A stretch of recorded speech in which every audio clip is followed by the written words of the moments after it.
Okay. Oh, yeah, I need a haircut. I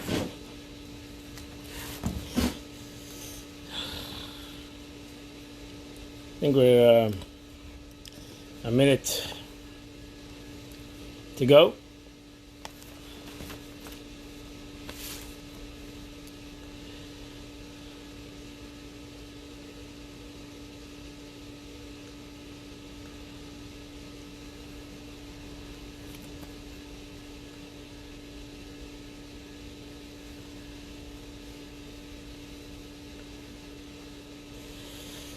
Okay, I think we're gonna start. Good morning, everybody. Good morning. I'm gonna start off with a letter that's going around. A letter from the Rebbe that the Rebbe wrote to somebody. When somebody wrote to the Rebbe on concerning a sickness that he has, or that he spoke about, etc. And the Rebbe writes him a letter. This is a letter from the Rebbe in 1951. It's very interesting how the Rebbe looked at this. And one second. Can I?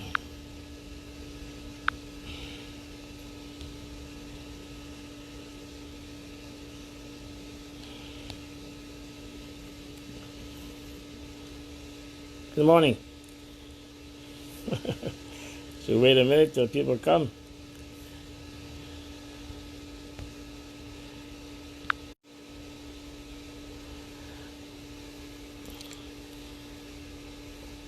The question is, should we stay on this Torah direct, or should we go to my Facebook? That's the question. We've got more people there to come and learn. Should we stay over here on Torah direct? Okay, we're getting some people.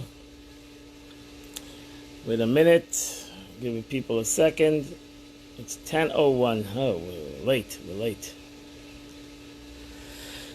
Okay, good morning. So I want to start off. We got some more people. So I want to start off with a letter that the Rebbe once wrote to a person who wrote about sickness that's happening in the community, and the Rebbe writes to him in this letter. The Rebbe writes to him. Ve'ein daiti, I'll read the Rebbe's wording. Ve'ein daiti noicha klal o klal mashanash machmid magdila b'dvarim u'b'ksavam. I'm not happy that people are talking about this and writing too much about it. Kol yinshal mechish v'choylot, any kind of sickness, we should maybe get off the news and don't be so much part of the news that is happening around us. This is the opposite of the will of our leaders, our Rebbes, Lubavitcher Rebbes, because many times I've heard, and also in public, what my father-in-law would say in the name of all the Hasidic Rebbes. Terach gut, vet zayin gut. A Jew has to think good, and it will be good. If a Jew thinks good, things will be good. We got to think good, it will be good. And if the Rabbi, all the Chassidic rabbis would say think good will be good, then hari arachas kam v'kama. If the Rabbi, the Rebbe is talking about his father-in-law, if his father-in-law would say think good will be good, then that means that through thought can have effect on reality. So surely speech, arachas kam v'kam b'diba. Surely speech will have an effect and cleanse the world. And for surely by writing, Shezeo Maisa writing is a concept of an action. So the Rebbe wanted that in general we should speak good, even though we see things around us. We should speak good. We should talk good. We should think good, talk good, and ultimately write good things. So we're going to try to inspire ourselves through the learning of Tanya. We learn Tanya every Sunday, and learning never ends, and we're going to continue learning. So even though we're holding chapter 43, I really think that yesterday when I was the last couple of days, I'm learning Tanya, and the day that we learn every day Chitas, it's also a good thing you should do. the Rebbe writes in the time of need, every Jew should learn chitas. They should learn Chumash, Tilim, and Tanya. They should learn the Chumash of the day. Today we start a new book of in the book of Leviticus. We start Leviticus, Vayikra, and you should take a Chumash out. And maybe now you understand the need of having a Chumash in your house. If you need a Chumash, we'll get you a Chumash. If you can go today on the internet, you can buy a Chumash. Every Jew should have a Chumash in their house, a Bible, with Rashi, the basic commentator of Rashi, so that they can study Chumash every day. And you should learn the first chapter of Chumash, and then you should also learn the Tanya of the day, the way the previous Lubavitch Rebbe divided Tanya into the days of the year. And then to say the chapter of Psalms of your day. Like today is the 26th day of Adar, which is the second half of chapter 119 in Psalms of the day. So, my friends, we're going in to the new month, the month of Nisan, this coming week, and we already blessed the new month on Shabbos, and Shabbos blesses the entire week. So we're starting a new beginning. It's a Chodesh Hazel Lachem Reish Chadash. We're starting a new year. As we know, Abba Rosh Hashanah, the Gemara says, the Talmud says, there are 4 Rosh Hashanahs by the Jews. And when the Eibishter decided, when God decided to take the Jews out of Galus, when God decided to take the Jews out of exile, He decided to choose Nisan as the new month of the Jewish calendar. And this coming week, I believe on Thursday, starts Chodesh Nisan, the new month of Nisan, and that is the first month in the Hebrew calendar, the Jewish calendar. So what's the connection between, so it's a Happy New Year. It's almost that, it is a Happy New Year because it's connected to the Jewish nation this month, the month of Nisan, and I want to wish you all a early Happy New Year. Make sure you get your seats in the synagogue. Hopefully it'll be open by then.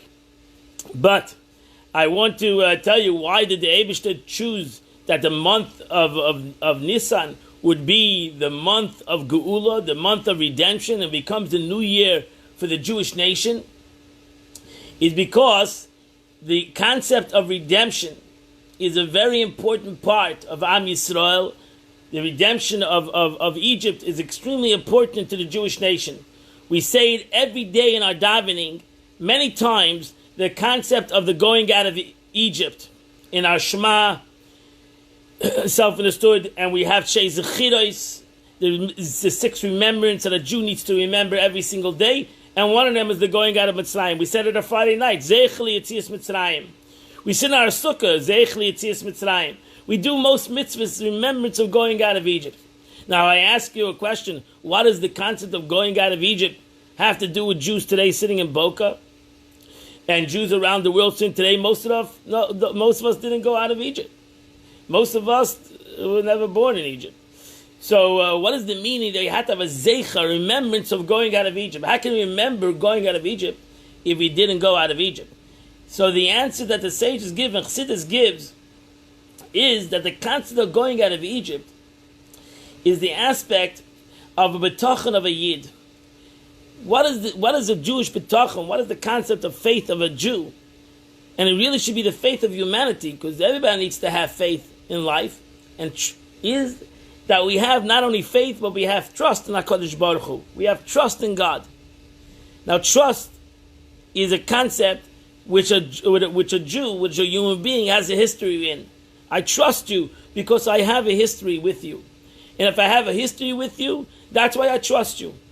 So if you learn Shara B'tachon, if you learn the portal of faith, of B'tachon, of trust, in Chayvus HaLevavis, he explains that the truth is that we Jews have a history with God.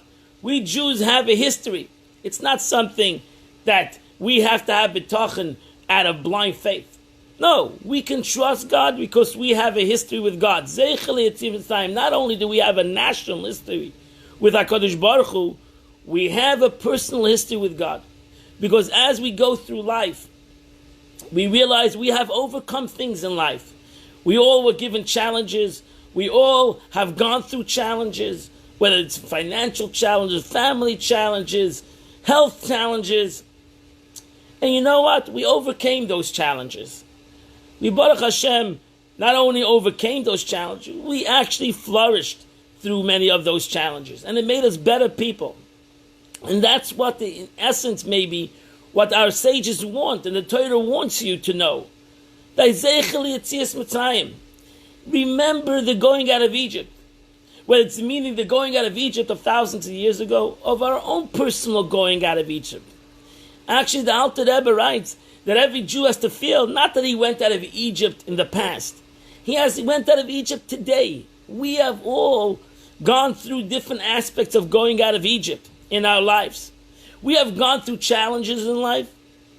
And Baruch Hashem, we have survived those challenges. We have a history.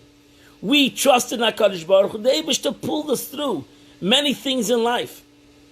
And therefore, we need to remember every day that God will get us through this. We will not only get through this issue and thus survive, we'll flourish. We'll get through this issue and we'll be bigger and better. And that's why this is the essence of our DNA and the essence of our Yiddishkeit, is that we have betochen in the Eibishter, we have faith in HaKadosh Baruch Hu, and we trust in Him, and we have a history of that trust in HaKadosh Baruch Hu, in God. And because we have a history of this trust with God, therefore we know, we are not even hoping, we know, we are for sure, that's betochen, that's trust. Not that we have faith, we trust HaKadosh Baruch Hu.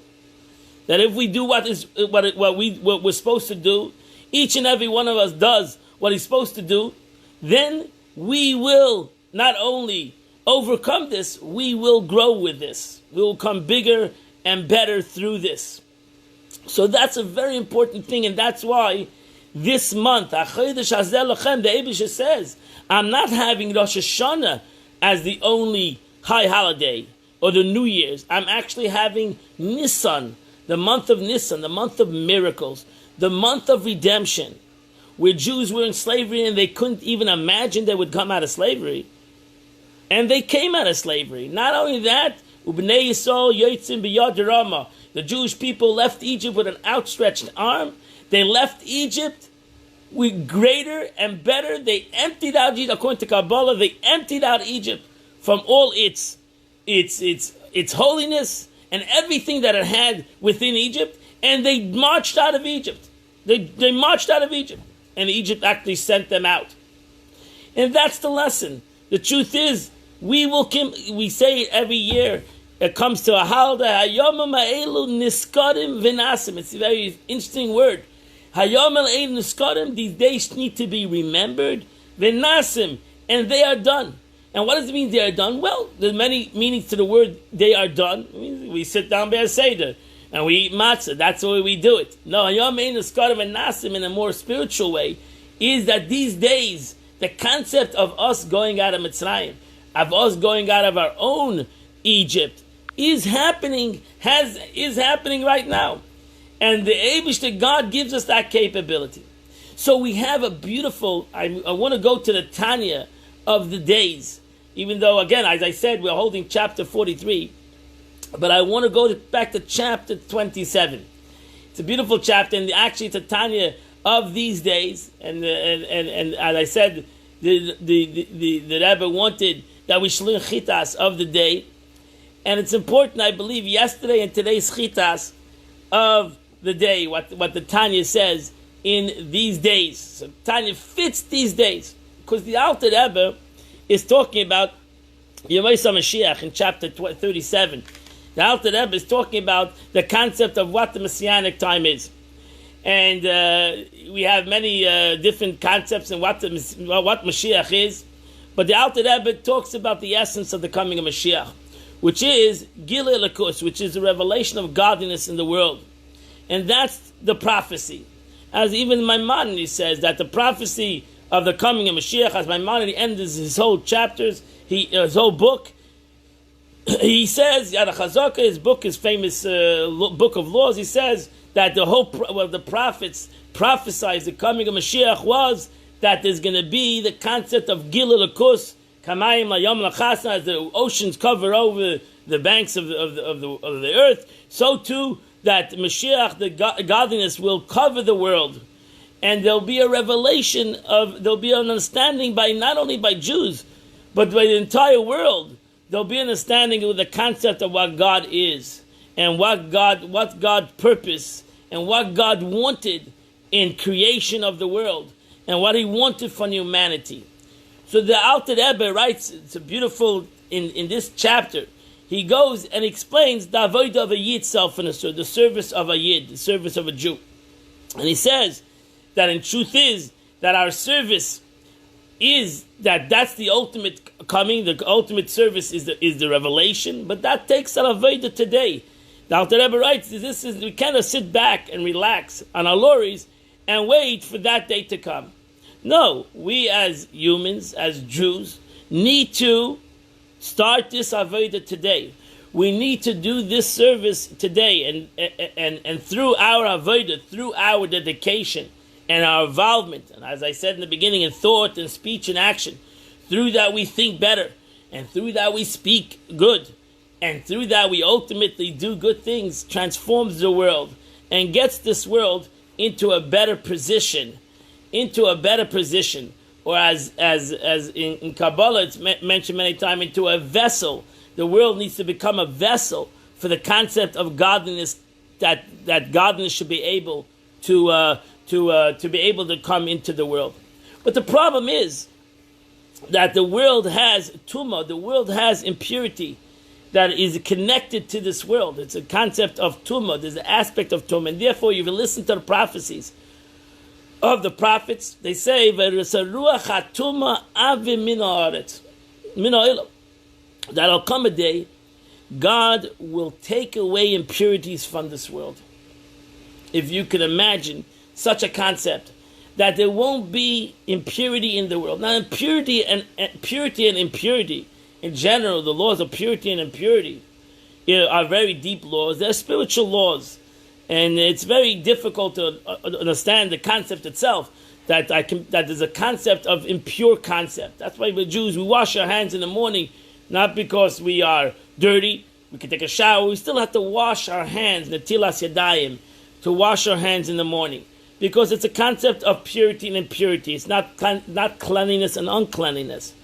Your washing your hands is not going to clean your hands. You need to first wash, if your hands are dirty, before you wash netilat yadayim, you need to wash it with soap, so you clean your hands from dirt that you might have on your hands.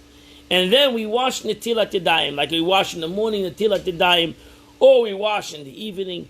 Or there's even a higher concept of purity, which is the concept of going into the mikveh, whether a woman goes into the mikveh at the end of her cycle, or a man can go to the mikveh every day. And that's also a concept of taking away an aspect of spiritual impurity, which in Kabbalah, spiritual impurity, it ultimately affects physical entities. So ultimately we become impure, physically impure, which in the times of the Beis HaMikdash, let's say, you needed to go to be able to come to the Beit HaMikdash. You needed to go to a mikveh. You needed to become pure. And if you were extremely impure by connection to a dead person, God forbid, you had to have the para aduma. You needed to have even more than just going to the mikveh. And if you... we're not going to go into the laws of purity. Purity, actually, it's in the book of Leviticus. You're going to come to the laws of Mitzvah and the portions of Tazria, Mitzvah, where you're going to have lots of laws of concept of impurity. Majority of us, if you listen to the upcoming parshas, we're going to need to have a sacrifice to become unimpure, which is a whole different concept. Which a woman needs to bring a woman that had a child needs to bring a sacrifice. So today's Mother's Day. Happy Mother's Day. I think today's Mother's Day. Happy Mother's Day. And Mashiach, all our mothers are going to have to bring a korban, a sacrifice to the Beis HaMikdash. At the end of her period, after she had a child, she had to bring a korban, which is part of her rectification of impurity, whatever that meant. She was impure. It's a spiritual concept. But the Eibishter says, the Eibishter makes a promise that it's going to be a day that I'm going to eradicate impurity from the world. and I'm going to take away purity to the world. And the truth is, we say that every day. We say this by a funeral. We say, "There will come a day, sheyivla mavis lo netzach." Death will be eradicated from the world. It's also an amazing prophecy that God's going to eradicate death from the world. And because they go hand in hand, because death is the highest level of impurity in the world. So therefore God says, if God says, I'm going to eradicate impurity from the world, then that means also that there's going to be the end of death in the world. I can't even imagine such a situation. But that's what the Torah says, that's going to happen one day when the Eibishter will eradicate impurity from the world. So the Alter Rebbe over here in Tanya, I want to read some of the Tanya, which the Alter Rebbe talks about Yemei Mashiach and the way we need to prepare ourselves in these days of making sure to separate ourselves in the best of our capabilities from impurity in the world. And we can do that little by little, from separating ourselves from impurity. You know, last night we said that in our Havdalah services. Hamavdil bein kodesh lechor, bein lechosher. We are separating ourselves between what is kodesh, what is holy, pure, and mundane. And mundane is not a negative thing, but it could become impure.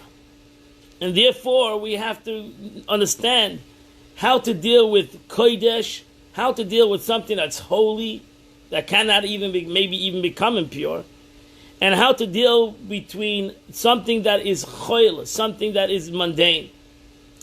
And today we still need to deal with that, even though we don't have the laws. As I said, we have the laws of purity and impurity. We don't have the ramifications. What the Torah talks about going to the temple.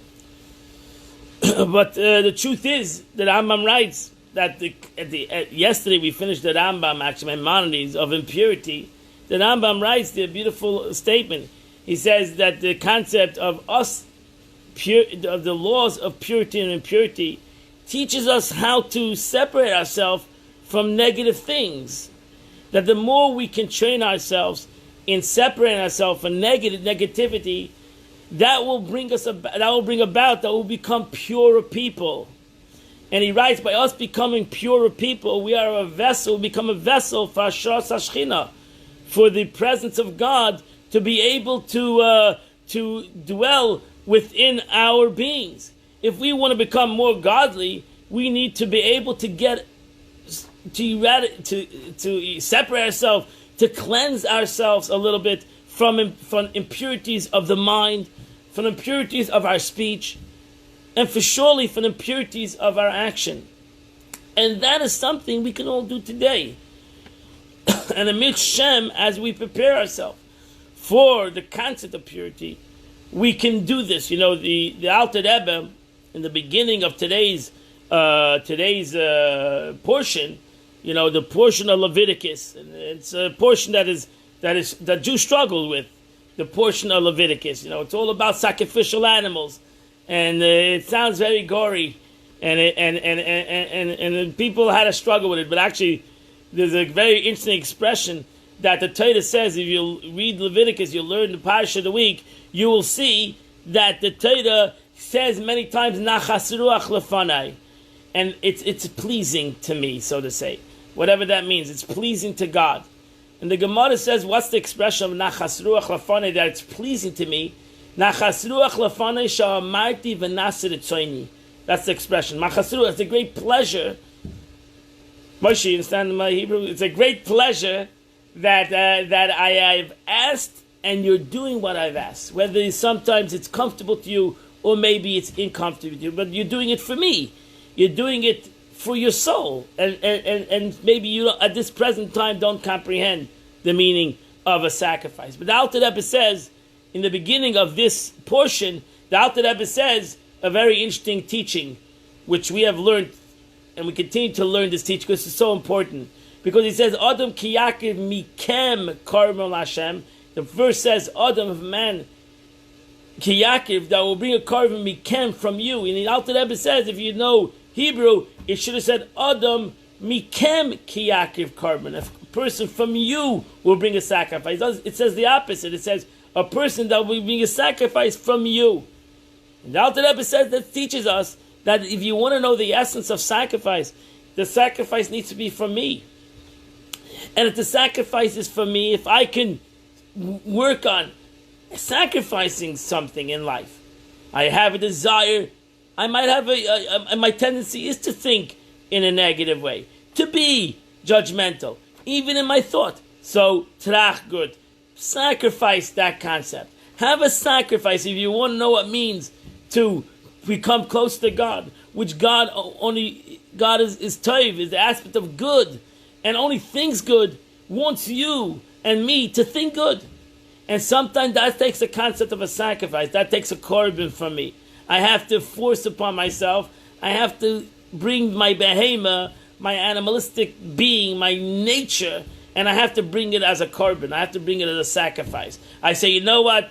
I know that I like to think negative. I know I like to be critical. You know what? I'm going to sacrifice myself. I'm not going to do that.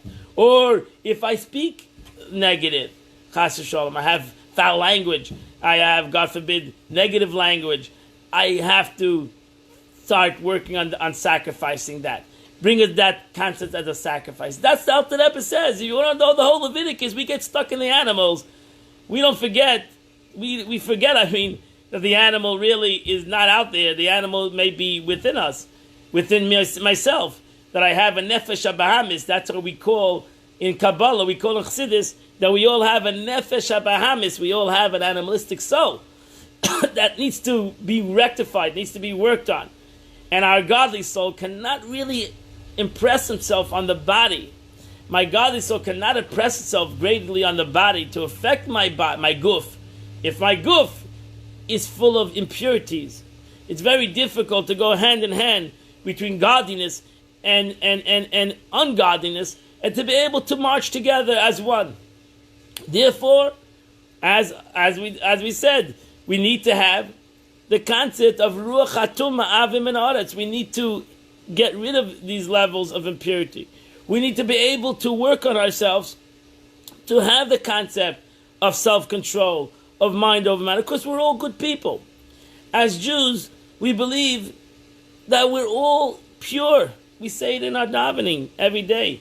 We say, Moida'ani, thank you, God, for giving me my soul. And then we say, Neshama shenasatabi, the soul that you have given within me today in the morning, Tahoidahi. She is pure. She's pure. Ata barasa, ati atzarta, ata nafachta bi. You have created the soul. You have formed this soul. We cannot even impurify this soul. We realize that every day we have a godly soul that is pure. And this godly soul wants to impress himself on this guf. How can this godly soul impress himself on this guf when the guf is not giving him space? When the body is not giving him any space to be able to impress himself on this guf. So we need to, as a Jew, to be able to do that now. And to be able to work on ourselves, to think good, and to speak good, and to do good. And there's nobody that can stop us from doing that. There's nobody that has the power to be able to stop us from doing that. And the truth is, this times even teaches us this even greater, as we live in times that we always can think bad. We can be doomsday. I can be a doomsday prophecer. I can come out and say this is terrible. It's going to be doomsday. Everybody, write your wills. It's not a shkite. We have to be positive. We have to talk positive. We have to do what is right and talk positive. So the Alter Rebbe, let's learn a little bit. Going back to the Alter Rebbe, I never get to the Tanya. It's like a regular Sunday. So the Alter Rebbe says that I'm holding on page 171. If you have it, Tanya, this is of yesterday's Tanya of the day, not yesterday, actually 2 days ago.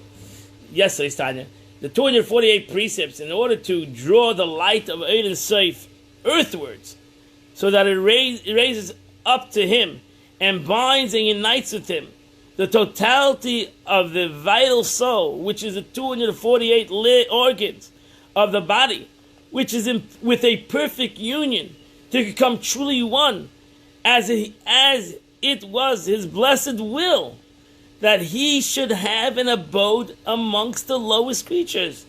And they become a vehicle, a merkava, for him, as were the patriarchs.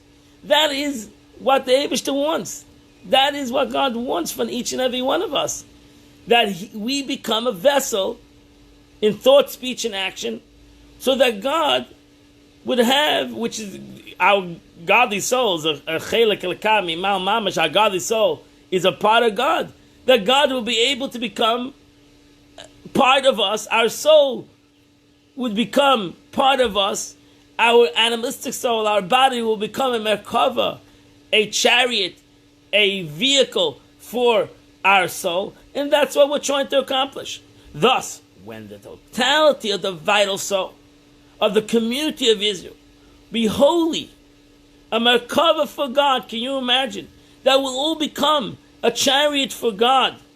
Then shall the general vitality of this world, this is the Alter Rebbe's Tanya yesterday, now constituting Klippas Noiga, emerge from its impurity and filth and ascend into holiness to become a merkava for God.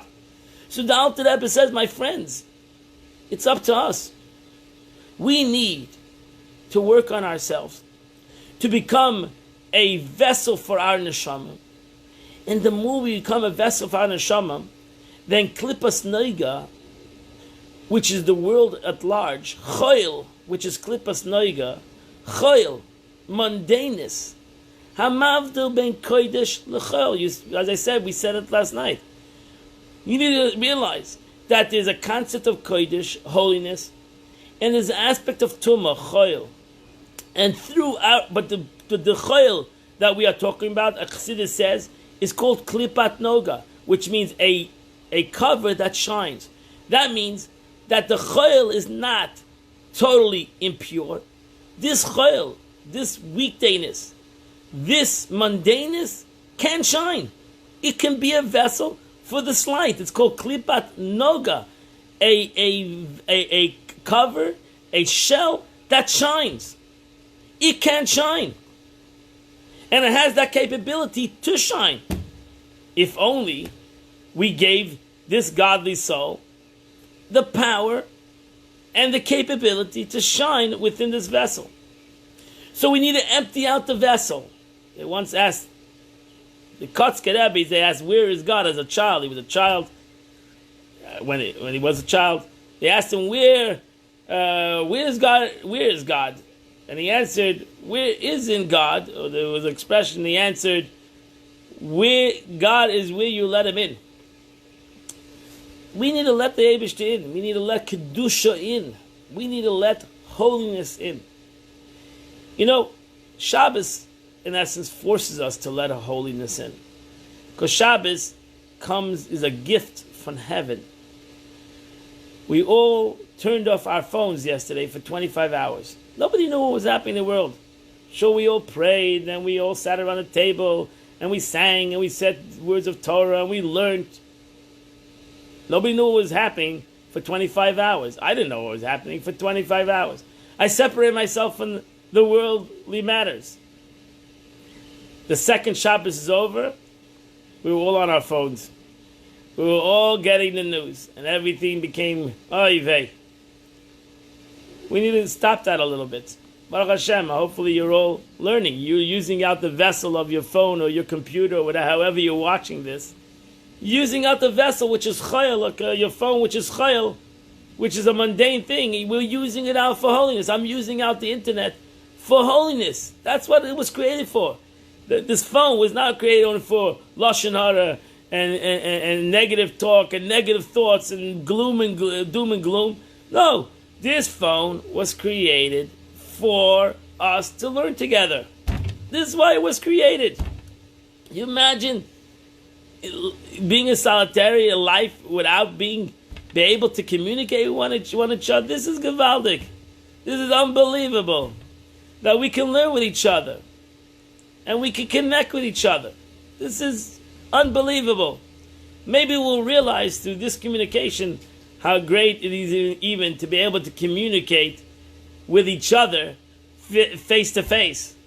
Then we'll learn what means for granted. What the Mishnah, when Shammai said, "Have a mekabel es kol adam b'seiva panim yafes," you should greet everybody with a happy face. Why would you greet somebody with a sad face? If the Eibishter gave you a capability to greet somebody, greet him happily. Show him a happy face, even though you're not so happy maybe. But make that other person happy. Why did God make you meet that person, if not to make them happy? Gewaldig is great. Gewaldig, it's great. It's great. It's unbelievable. Gewaldig. That's my email is Gewald. Some people say Gewald is negative. I always took it as positive. It's Gewaldig. It's unbelievable. So it should be Gewaldig. It should be unbelievable. So that's the beauty. So now look at the Alter Rebbe continues.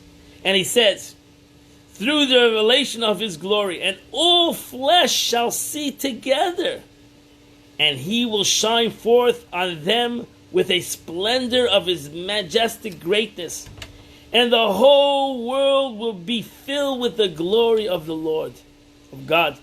And Israel shall behold eye to eye as at the giving of the law, of the Matan Torah, when God gave the Jewish people the Torah. My friends, this is not just a fantasy. Alter Rebbe was not talking a fantasy. It's not. We have to realize what the prophets, what our sages were taught us is not a fantasy. It's a reality. It's going to be a reality. And the truth is, we can make that reality now. We can all do that. We can look at everybody positive. We can look at everything positive if we really wanted to. If we really want to. It's a difficult thing that all flesh shall see godliness. It's very difficult. But that's the prophecy. That's the prophecy. Alter Rebbe didn't only say this prophecy. He's basing it on the prophets. Every human being, not only Jews, every human being will see the greatness of HaKadosh Baruch Hu, will see the glory of God. And it's unbelievable. So this is something that, and this is, we're getting ready for the month of Nisan, for the month of miracles. It's so beautiful. But we say in our Seder, we say, Le'aldei malach, le'aldei shliach, ala Kadosh Baruch Hu b'chvoide v'atzmai. We were not taken out of Egypt, not through a messenger, not through an angel. We were taken out of Egypt by God himself. What is the meaning of that statement to me? The meaning of that statement to me is that, as I said before, we have all come through different challenges in life. And Baruch Hashem, we survived them. As I said, not only survived them, we have thrived through them and become better. That was the Eibishter. Le'al Deimal, don't think that you have done this through somebody else. I have given you that challenge. That's why our sages tell us a nes and nisayon, which is a nes is a miracle, and a nisayon, which is a challenge, has the same root, which is nes. Nisayon. It has the same exact root, because they go hand in hand. There wouldn't be a geula if there's no gullus. You don't have redemption if you don't have exile. You don't have Yitzias Mitzrayim, going out of Egypt, if you don't have Egypt. So they go hand in hand. But as the Rebbe would say, our gullus should be b'chesed v'rachamim, through chesed, kindness, and mercy. We're going through a gullus. We all are going through. We're realizing what gullus is, what real gullus is. This separation is not an easy thing. It's not an easy thing. It's a hard thing, especially people that like to learn with people and be with other people. This is a gullus. This is like living in prison. But it's b'chesed v'rachamim, my friend. Thank God. Baruch Hashem. To those that are healthy, Baruch Hashem. To those that are sick, Baruch Hashem, we have hospitals, the capability to take care of them, and they all should get healthy and well. and come out healthier than before. But we have to realize it's all b'chesed u'berachamim. It's all God's kindness and God's compassion. So so we are living through it right now, my friends. As it's written, unto thee it was showed that thou mightest know, that you mightest know. Oh, this English is killing me. That the Lord, He is God. There's nothing else beside Him. Daita hayem. Ata hareis ladas. We say it on Simchat Torah. Ata hareis ladas. You made to know. Ki Hashem hu Elokim. I like the Hebrew better. Ki Hashem hu Elokim. That God is our God. Ein oid movadai. There's nothing else beside Him. So here's what the Alter Rebbe says. What will happen, my friends, if we realize that is the end goal? It's going to come a time. The Eibishter is going to reveal Himself through the whole world. You know what's going to happen? In this way. Not only with Klippas Noiga, the Klippa that shines, that means the Choil, the mundaneness, will realize the oneness of God. But as I said before, the spirit of impurity I will take away from the world. So the Alter Rebbe says, in this way, all three unclean klippot, that's the impurities that are not choil, they are impure. So in Torah you have Kodesh, which is holy. You have Chol, which is mundane. And you have Tamei, something that is impure. A sin is impure. It's a concept of impurity. It's going to be completely destroyed and annihilated.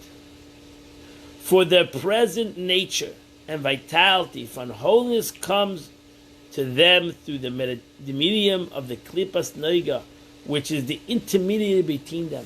So the Alter Rebbe says that how does total impurity receive its force? It's impure. Where does total impurity receive its force from? Wouldn't it disappear? Why? How does it receive its force from? It receives its force from, Chassidus says, Alter Rebbe just said it, he receives its force from the Klippas Noiga. If we cannot elevate the choil,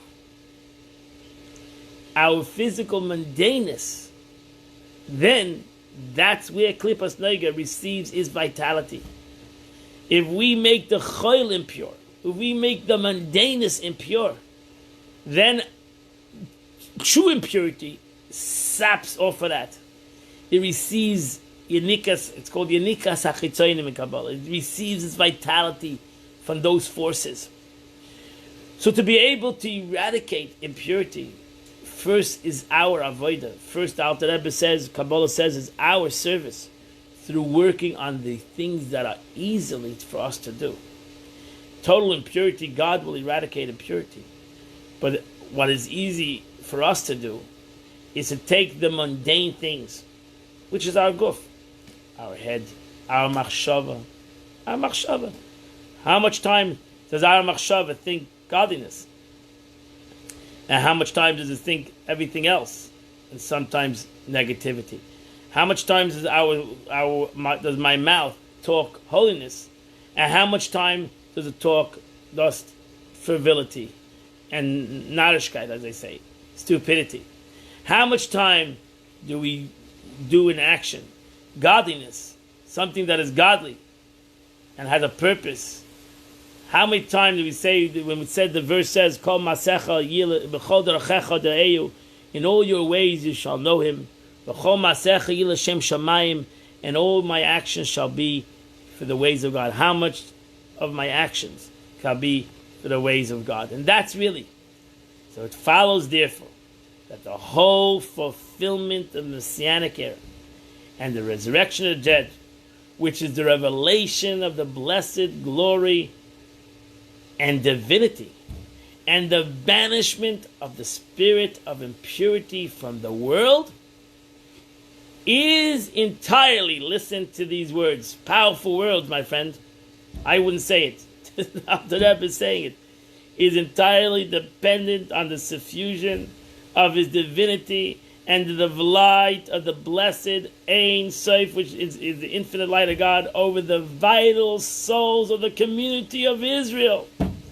It's up to us to take our choil, take our bodies, and to take our gashmis, and to make it as holy as we can, to bring it into positivity as we can. Nobody's asking you to do something that you cannot do. We need to try the best we can, and to be able to infuse in our lives some aspect of holiness. You cannot say, nobody can say, I cannot do that. You just did it yesterday. You sat a whole day for 25 hours and you separated yourself from holiness. Or whatever time period you did it for. You separate yourself in holiness. From mundaneness, I would say in the holiness. Mundaneness. From physicality. You sat with your family. You davened. You learned. You didn't do an avodah. You didn't do any physical work. You did it. You deserve a plaque. And God gives you the plaque through the fulfillment of the 248 positive precepts, and on the banishment of the spirit of impurity from it through the observance of the 365 prohibitions, so that the 365 veins do not derive nurture from it. Now look what he says. For the community of Israel. The community of Israel. What is the community of Israel? When we have this expression, the community of Ikal Yisrael. Community of Israel, Kabbalah says, is a 600,000 Jews that went out of Mitzrayim, that are counted, that went out of Egypt. For the community of horizon of 600,000 particular souls is the source of the life of the world as a whole, which is created for their sake.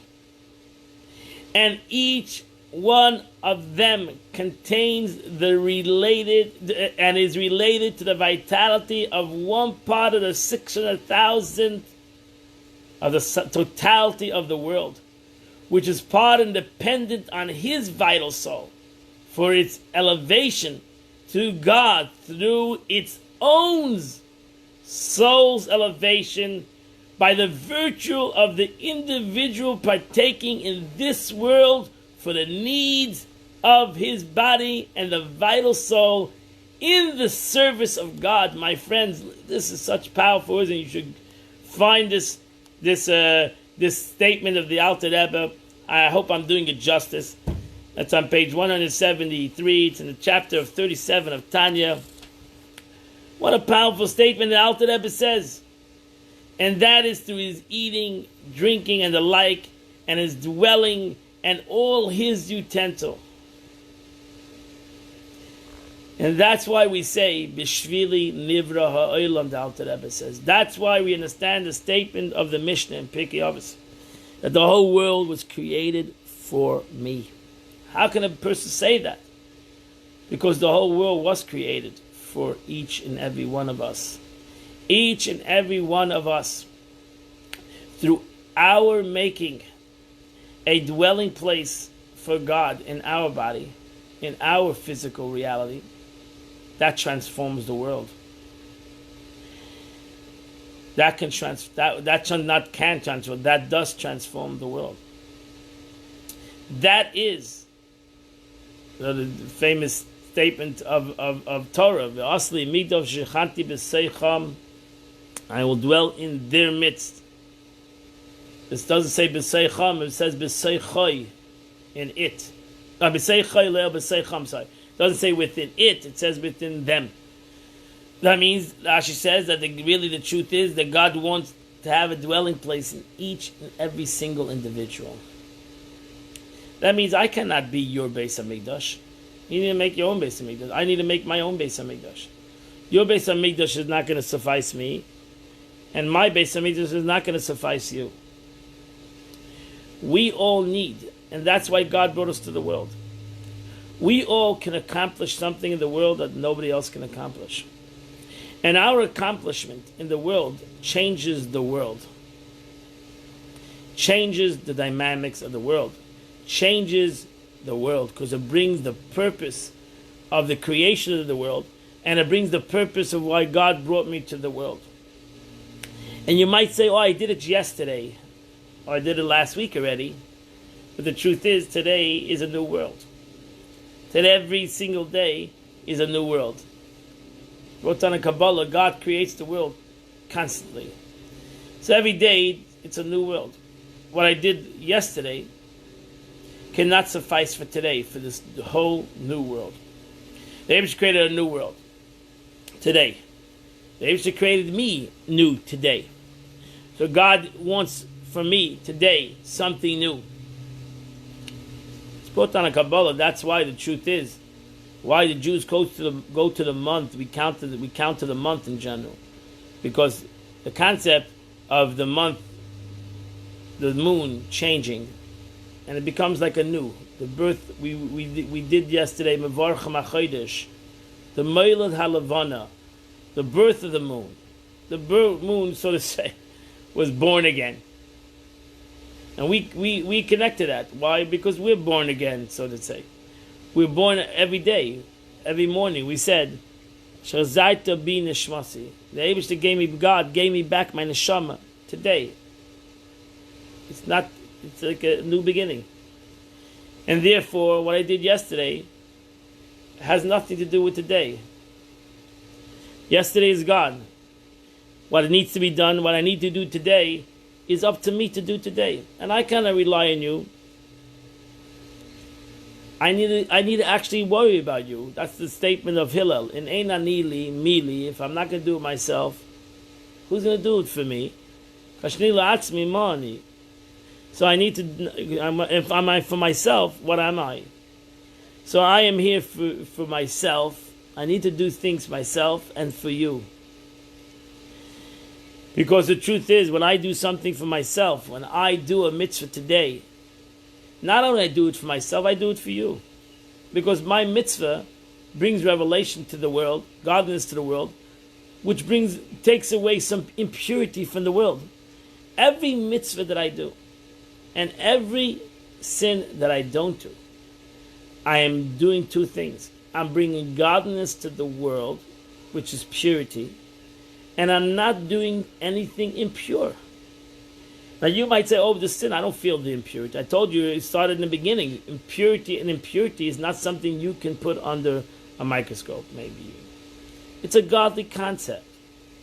The more impurity I can take away from the world, the more I become a vessel for godliness. My friends, the Rambam says, if a person has a negative, he has a midah, he has a character of negativity. He could be born that way. People are born with being critical. I mean, people are born with a mind that thinks negative. So what do I do? How do I change that? So the Rambam says you can change it easily. You can not change it easily. I'm sorry, I didn't say the word easily. That's my, I put that. So the Rambam says you can change it by going 180 degrees the other way. Meaning by not thinking negative at all. Can you imagine take one day and say, I'm not going to think negative today. Nothing is going to make me think negative. You know what that does? It's very simple what it does. It does that you train your mind that you can not think negative. That doesn't mean doesn't mean you're not going to think negative. It means that you're training yourself to get rid of some negativity from my brain. And the more I can train myself to think less negative, the more I can become a positive person. The statement of the Friedrich of the Tzemach Tzedek, which I just read the letter of the Rebbe, Trach gut wird sein gut. Because if I think positive, it's ultimately going to affect my brain. And it's ultimately going to affect my speech. And it's ultimately going to affect my action. It's not a rocket science. It's simple training.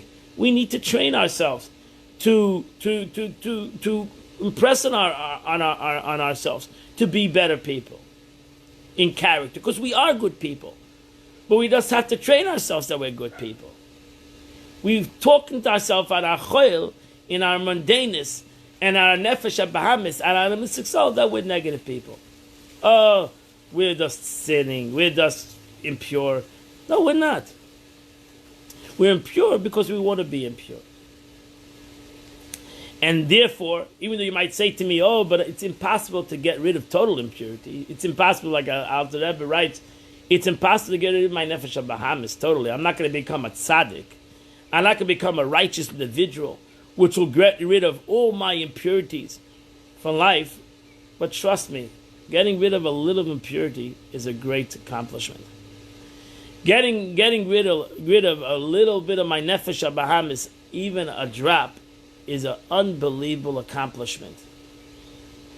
And we shouldn't take that lightly. We should realize that accomplishment. And we should build on that accomplishment. We should all build on that concept and make ourselves feel better that we are becoming better. We are becoming less impure. And we are becoming more pure. And as the Alter Rebbe, as Chassidus teaches us, that it all starts off in our mind, in our machshava. If we wouldn't have impure thoughts, we wouldn't have impure speech and impure action. Zeh kol adam is an expression in Tanya. This is all what humanity is, the way he thinks. So we need to start with machshava. We need to start with thought. I said yesterday out of Shabbos that yesterday was the creation of the world, b'machshava, in thought. And it took 6 months later to have an action, to have the creation of the world. You know, it says, Adam Eitz Asada, we are the tree of the field. And we say this statement, we just a month ago celebrated Tu B'Shvat, the 15th day of Shvat, which is also Rosh Hashanah, the New Year's for trees. What's fascinating is we're celebrating New Year's for trees in the middle of the winter. The trees, not in Florida, but you go to New York, trees are all dead. They look like they're dead. There's not a leaf in the tree. It looks like it's dying. Why are we celebrating the New Year's for trees in the time of the winter? We should celebrate New Year's tree today. Yesterday was the first day in spring. We just celebrate New Year's trees in the month of Nisan, when the trees are blossoming. It's time to. So why are you celebrating Tu B'Shvat in the middle of the winter? And the Gemara answers. The Gemara says that there's something that happens in the tree on Tu B'Shvat. There's like a inner rebirth in the tree. I'm not a treeologist. There's an inner rebirth in the tree. There's a little bit of a sap that the tree in the inner the essence of the tree. There's a vitality that is turning, and that's a great celebration. Because once you emphasize and you accentuate the vitality of the tree, that you know what? The tree has made a turn. The tree it's the winter. It's still the winter. It's not going to ultimately blossom for another month or two. But the tree suddenly, in its essence, you can't even see it.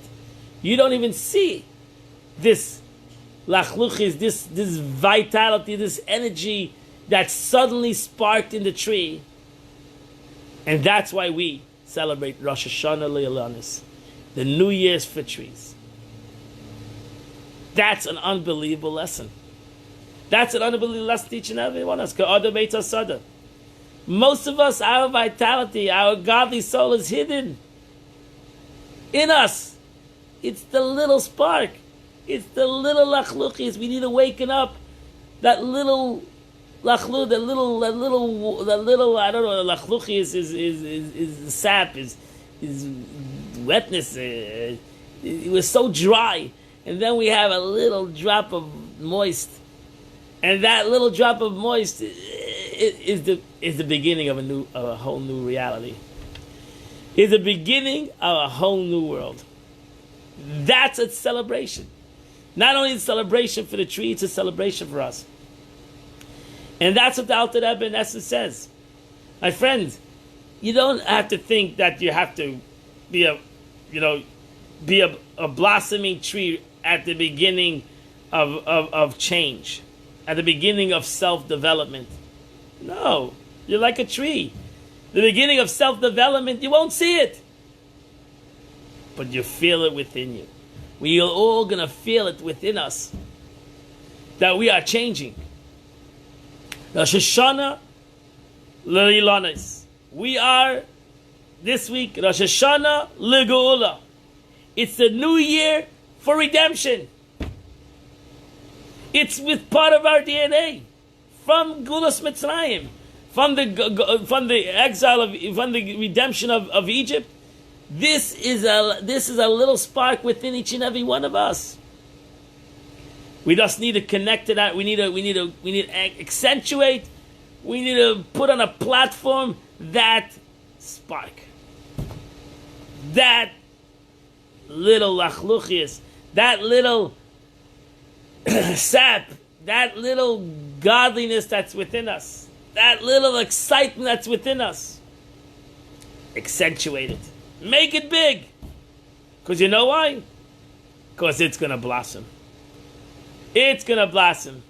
We all know that when we see those trees on the 15th day of Shvat, even though they look gloomy and dark and dead, it's going to blossom. And just give it a couple of months and you're going to see a beautiful tree. If we would give our nefesh shalakis, our godly soul, to blossom, to come out, it will grow. It will blossom, it will become so beautiful.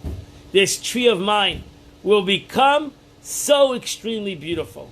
If I only can accentuate that godly soul. If I only can realize that little spark within me, it's all it needs, is to be able to give him a tree. Give him a place to grow. Give him a vessel to grow. And the greatest vessel is me, my physical body. I can let it grow within me. My friends, I want to wish you a Chodesh Tov as we get ready for the month of Nisan, which automatically reminds us that Pesach is around the corner. And we're all going to be sitting at our Seders, Be'ezat Hashem. We're all going to be sitting at our Seders. Maybe we're sitting at our Seders with each other, not with each other, thus with each Ishu Beisai, as it was when the Jewish people were going out of Mitzrayim. Ishu Beisai, each man with his home. We're going to be sitting at home together. That's no question about it. We're going to be sitting at, hopefully all those that are not well will have a refuah shleima. They'll be healthy and well. God will give them health. And we're all sitting together with their families and celebrating Geulas Mitzrayim, the redemption of going out of Egypt for thousands of years ago, and the redemption of our own going out of our own challenges that we are going through, each and every one of us today. My only hope is that you believe in yourself, that we all believe in ourselves, that we realize that God is with us, and that's all we need to do is do the right thing, and never forget that there is a purpose in this whole thing, and we're going to come out of this bigger and better, stronger. We're going to come out of this as a community even greater, and the whole world will come out of this better. And I hope the whole world is healed. And they find and everybody's healed, but I hope the world learned a lesson. And the world, as the Alter Rebbe says, V'ro kol b'sayata, the world will come a better world, a more caring, sharing world, a world of purity, a world of happiness, a world of joy. I wish you a wonderful week, a happy week, a healthy week, a Chodesh Tov, a happy month. B'Nisan Nigelu, in the month of Nisan we were redeemed. Nisan Asidin Lihigoel, and in the month of Nisan we will be redeemed, and we'll all dance together to the Holy Land with the building of the third Beis Hamikdash, and we'll celebrate together Pesach in Yerushalayim, in Jerusalem, with the coming of Mashiach, b'mheira, b'yameinu, mamash, speedily in our days. Have a wonderful and beautiful day. Have a wonderful and beautiful week. God bless you all. I love you. I miss you, but we're still there together. Have a wonderful day.